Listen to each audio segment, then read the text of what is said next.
What's up guys, Travis with TCustomz Productionz, TCustomz.com. Today we're back with part 3 of the Q&A series. So I'm going through some of the YouTube questions and comments that were left over the past week and answering a handful of those now. I just want to remind those of you who have sent over some very technical questions through email or through a YouTube comment that I need more explanation on. To make sure that your questions do get answered, please make sure to send a quick video snippet to ask@tcustomz.com. It could be just a quick screen share. It could just be you elaborating, explaining a little bit more. Many of these technical questions may have a lot of different variables involved, and so the easier I can understand the question, the more likely I will be able to provide an answer for that. So I've got my YouTube Studio app, got the phone ready. I am now going through some of these comments and let's get into them. Okay, so the first one comes from TCustomz Productionz Official TV.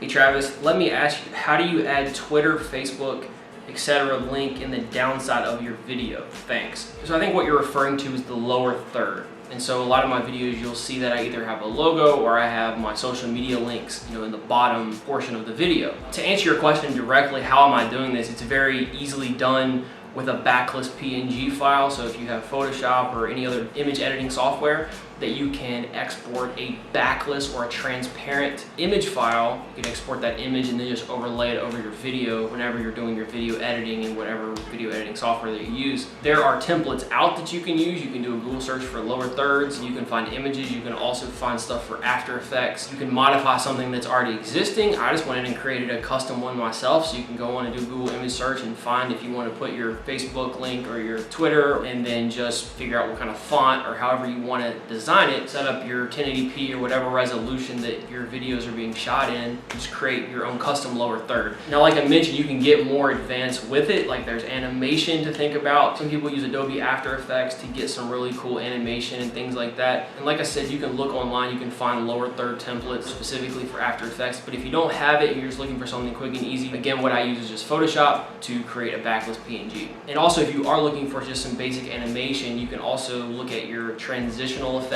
In most of the video editing software, I use Sony Vegas. You can utilize that to get some sort of animation if you're looking to emulate those transitional lower third effects without actually having to use an additional software other than your regular video editor. Hi, this comes from Petrus Ignatus. Hey, I have a MPK49, but I cannot find a decent sounding piano sound in Ableton Live. Where did you get the Piano 01 sound? This was on a beat making video. And you also followed up with, does anyone know the best real sounding piano VST for Ableton? In that particular video, the Piano 01 sound, I'm fairly certain that was a kind of a reverby piano that I found in Omnisphere. I will say that there are some decent sounding grand pianos in Ableton. Now, I don't know if this is just with Suite, if it comes with the standard versions. You guys can let me know. But if you go into the Ableton Instruments, Instrument Rack, Piano and Keys, Grand Piano Sounds, there's a number of variations of Grand Piano Sounds, at least what I have access to. There are some other patches that I use inside of Omnisphere for grand pianos and electric pianos and things like that. There's also an expansion for Contact that I'm really considering picking up because I've listened to the demo. I really like the way the pianos sound. Alicia's Keys, it's been out for a while, and I think it's only like $100 or something, but it's a really dope. If you go on the site and listen to the demo,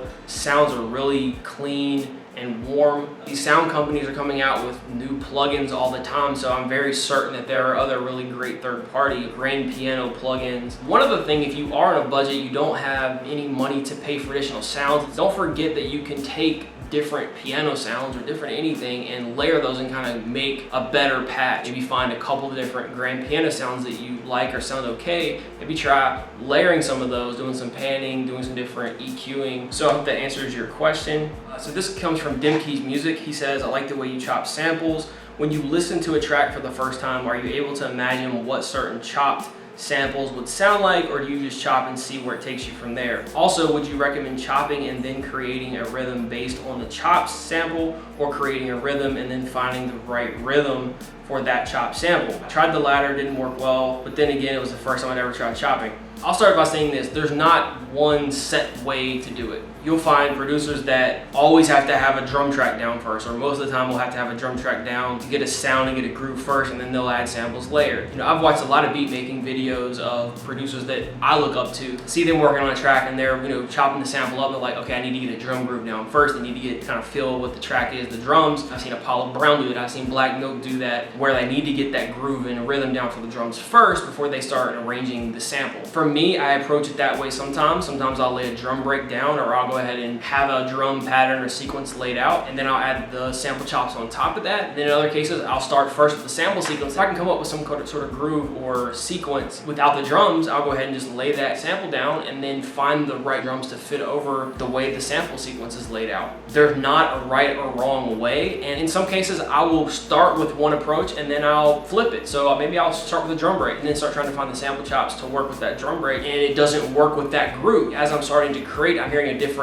type of drum groove. Take the drums out and then maybe add some totally new drums later. As far as do I hear the sequence in my head of how I'm going to arrange it and what chops I'm going to use, typically unless I'm using the majority of my sample chops from, say, a loop and not just spread out among the whole track, it's hard for me to know and piece it together in my head. I've heard Jake One talk about that too, where he doesn't necessarily know what he's going to do, or maybe all the time doesn't know how he's going to arrange it. He knows what samples are good, he knows, he has a good ear for that kind of stuff, and he knows how to go in and chop and find the pieces. But as far as how it's going to turn out and how he's going to arrange that when he starts making the beat, he doesn't always know and format that in his head. Now I think like Just Blaze, I think from what I've read and gathered from his videos, he kind of formulates those sample chops in his head and then kind of lays them out. But at the end of the day, you just have to figure out what works best for you. And like I said, if I feel uninspired doing it one particular way, I'll purposely change it just to give myself a fresh approach on it. If that doesn't work, then I'll just set it aside, save those sample chops, maybe come back to them later, and ultimately not try to force anything. So hopefully that answers your question.